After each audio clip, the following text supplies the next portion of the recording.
আমরা একটা blood ডোনেশনের camp আমরা আজকে আয়োজন করেছি, যারা স্বেচ্ছায় রক্তদান করবেন। তো প্রধানত আমাদের ডিএম অফিসের যারা অফিসার এবং কর্মচারীবৃন্দ আছেন, ওনারা ভলেন্টারিলি মোটামুটি 25 জনের মতো আমাদের কাছে নাম লিপিবদ্ধ করিয়েছে। আমাদের এইটা এখনও কন্টিনিউ চলছে।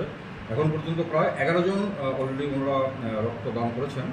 তদুপরিও আমরা এই রক্তের যে সমস্যা সারা রাজ্যব্যাপী চলছে, একটি স্ক্যারসিটি চলছে, সেটাকে মোকাবিলা করার জন্য আমাদের ক্ষয়ের যতগুলি গভর্নমেন্ট অফিস আছে সবগুলিকে নিয়ে আমরা একটা ইয়ারলি ক্যালেন্ডার প্রস্তুত করেছি।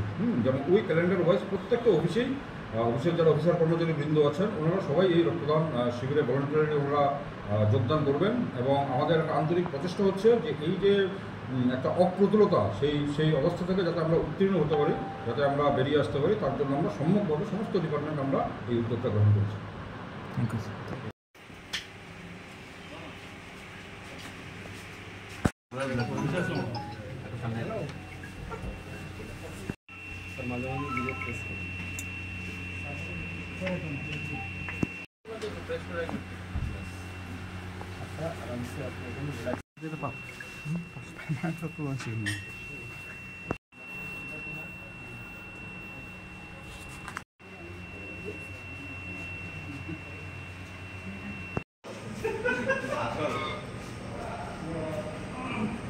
আমরা একটা ব্লাড ডোনেশনের ক্যাম্প আমরা আজকে আয়োজন করেছি, যারা স্বেচ্ছায় রক্তদান করবেন। তো প্রধানত আমাদের ডিএম অফিসের যারা অফিসার এবং কর্মচারীবৃন্দ আছেন, ওনারা ভলেন্টারিলি মোটামুটি 25 জনের মতো আমাদের কাছে নাম লিপিবদ্ধ করিয়েছে। আমাদের এইটা এখনও কন্টিনিউ চলছে।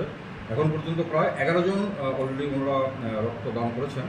তদুপরিও আমরা এই রক্তের যে সমস্যা সারা রাজ্যব্যাপী চলছে, একটি স্ক্যারসিটি চলছে, সেটাকে মোকাবিলা করার জন্য আমাদের ক্ষয়ের যতগুলি গভর্নমেন্ট অফিস আছে সবগুলিকে নিয়ে আমরা একটা ইয়ারলি ক্যালেন্ডার প্রস্তুত করেছি।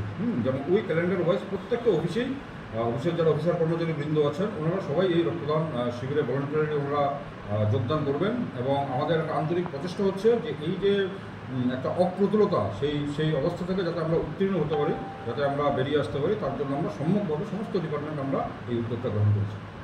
Thank you sir.